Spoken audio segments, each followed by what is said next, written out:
You on this topic too. Firas says it's possibly 40% of the business. As a brokerage that's has the experience and the history that yours does, maybe has your philosophy changed over the years as you think about talent and growing people and building culture in the group? Yeah, it definitely does. When the market is as busy as it is now, you have to see there's so many more developments. Therefore, you've got to attract more agents to cover all these developments. And the market divides into two, really. You've got the resale market, and then you've got the off-plan market. And they're very different for the talent that you're looking for on either one of those sides of the market.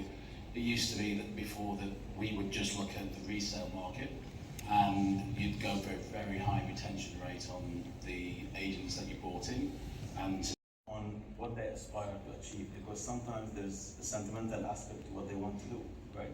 I mean, some people, they just don't want to be just employees for the rest of their life. So even if you offer them more money or more commission and less risk because they're not investing capital, they still want to do it on their own.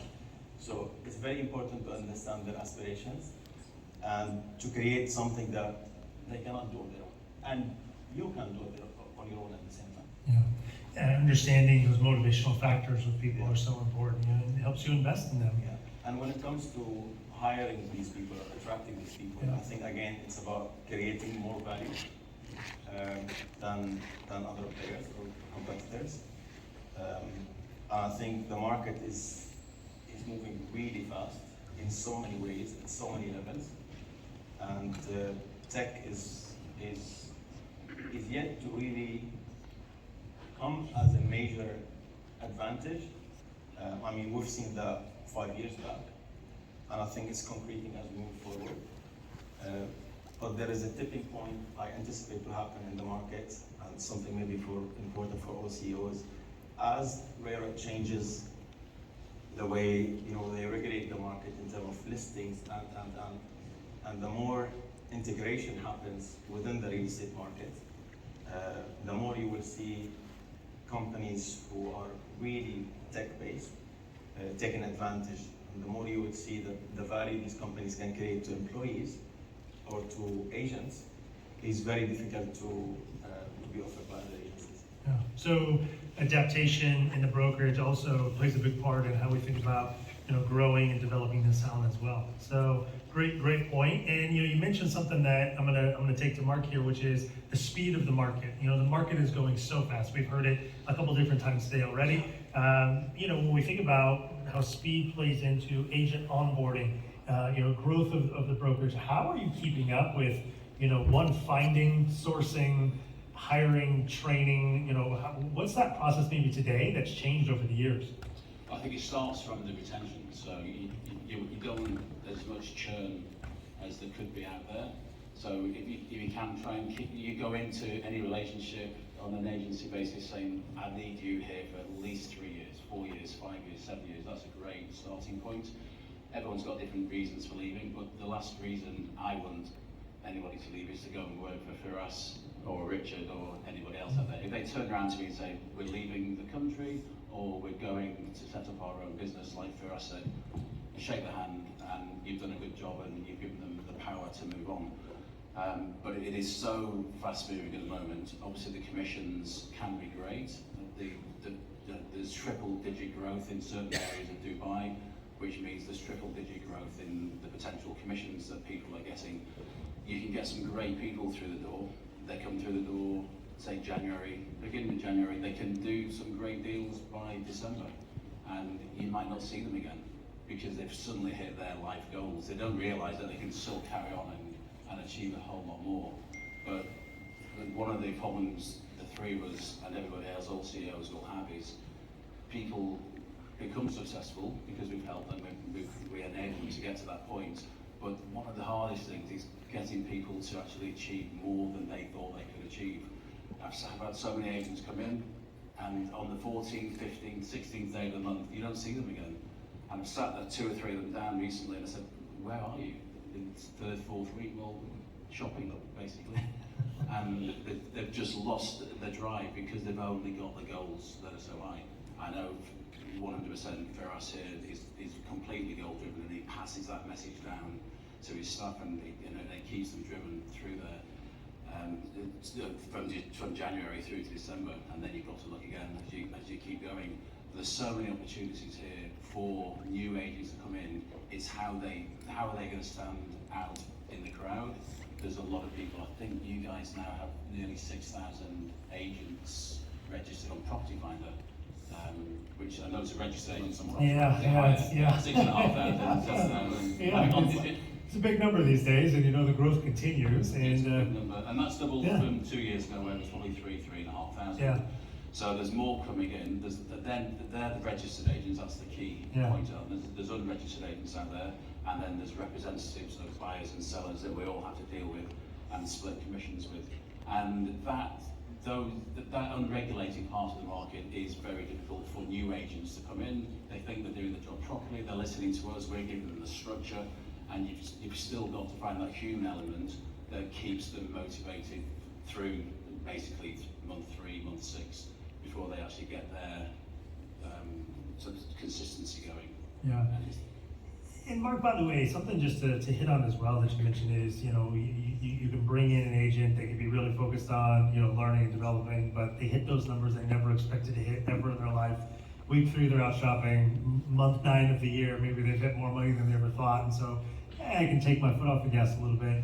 How important is the consumer, journey side of this? And Rick, I'll turn to you, because it's one part, it's great to say I'm motivated, I'm hungry, but you're all in this business not just for money. You're in this business because you want to make a difference with consumers as well. So Rick, how much do you pledge that as part of the growth of the agents? And then, maybe has super agent played a component of that as well, with people wanting to, I know you were waiting for it, weren't you? Yeah, with wanting to, achieve that status and keep that status as part of the consumer expectation.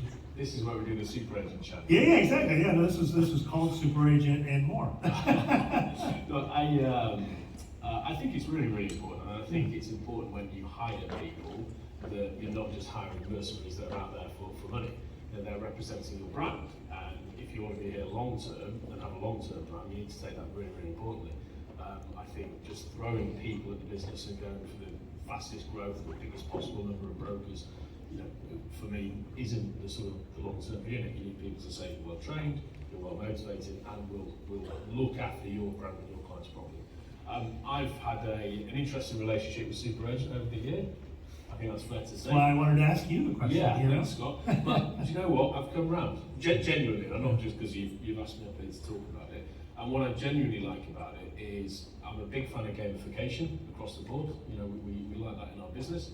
And I think it's a really smart way to gamify what the brokers do and make sure that they are rewarded and they see their name in lights for doing what they should be doing anyway, but the right actions. And I think, as I was saying, that you see the real improvement on the site in terms of a reduction in complaints, and that's fantastic. Long may that continue. So I think, as long as you've got the right people in place, they are well trained, they represent your brand and they care about your brand, which is important, so those who don't represent it properly, and then you've got the right tools in place, you've got the right checks and balances in place. I think that's incredibly important. Yeah, it's great. Great to hear you've come around on it too. I'm happy to hear that. I think there's still things to improve, but we're going to we're always looking for those 1% improvements. That's the key. And for us, I want to come back to you here on a topic that, as you think about, hiring all these agents, onboarding them, training, developing them, and a key component is performance management.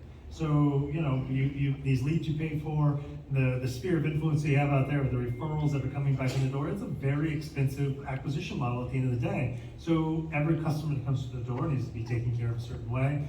And when they're not being taken care of a certain way, I'm curious, how do you manage the performance management side of maybe the underperforming agents? I think in general, especially if you want to, scaling is not just about hiring agents. You have to make sure that if you want to hire 100 new agents, you have to make sure that you have the infrastructure to do that. And a cornerstone to that infrastructure is the KPIs, basically.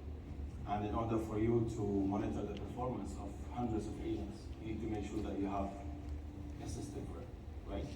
And I think we're blessed with the fact that we've created our own ERP system, and CRM is an integral part of it.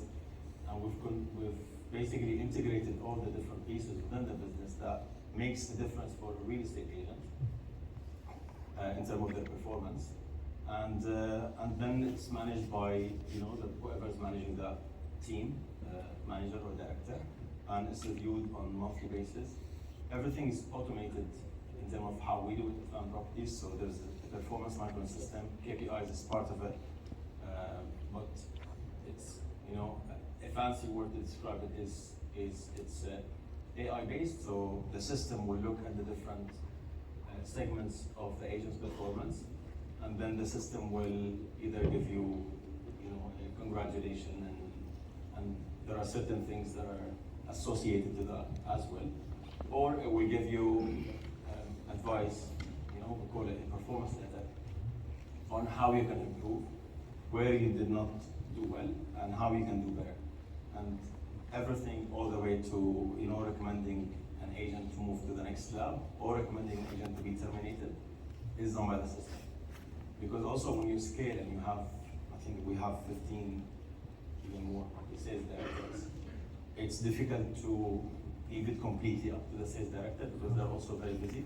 So I think automating the entire process is really important, and when the system is built in-house, by people who have the practical knowledge of the market, that becomes one of the ways to leverage the knowledge that we've gathered over the years. Yeah, and we appreciate you sharing that information.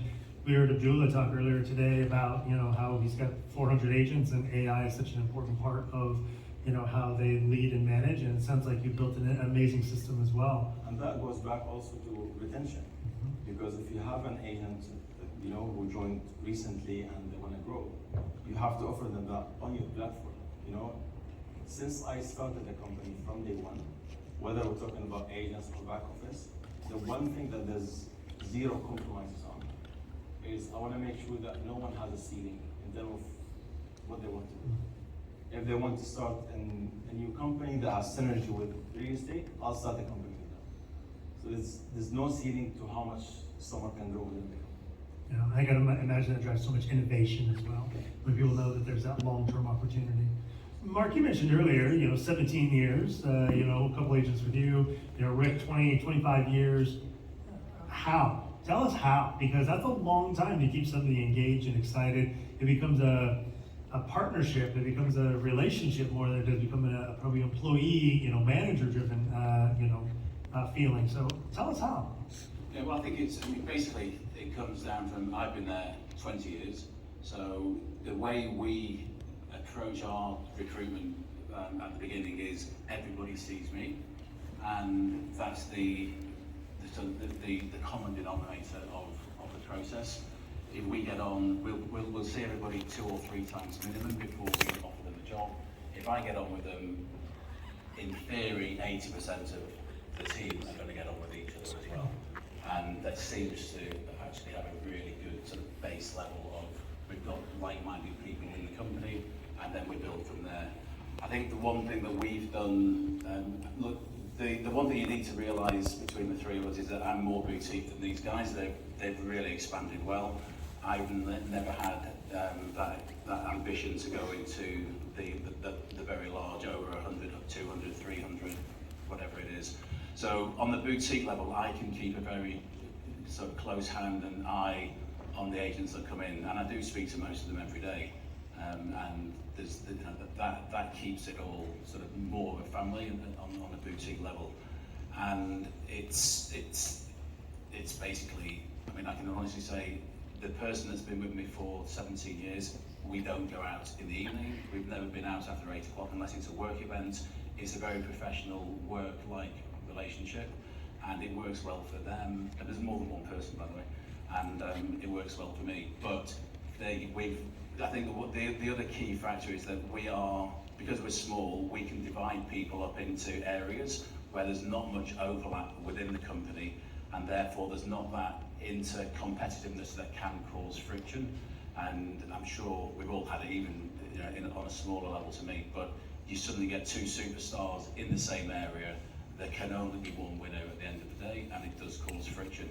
We don't tend to have that because we divide the areas up and give one person that area. So that's helped me within the way I've wanted to run the business. Yeah, and that retention conversation, I think it's great to hear what you refer to as the boutique side, But when you think about the larger, side where you've scaled into a number of other businesses and brands, how have you thought about this? Is there a different approach that you guys have taken? No, I think fundamentally it's you're dealing with people, and so those emotions of people doesn't really matter. I think as you get bigger, there's the brand equity play. We're an old brand in town, and a lot of people really respond to that and respect that and enjoy it, so they stick with it. But it is still about people management, as Mark says. I do my best to try and know everybody's name and make it personal as I go around. I try and engage with people, but it's not just about me, it's about having a really great management team. So we invest, we talk about brokers a lot, but Firas has got 14, 15 sales directors. That level is incredibly important as you scale, because you can't be everywhere. And you again, about representation, they are then representing you as the business leader to your people, and making sure you've got the best leadership team is incredibly important, that then represents yourself and how you want to treat people. So I don't think it changes so much about size, it's just then the scale of it, you need other people to help you do it.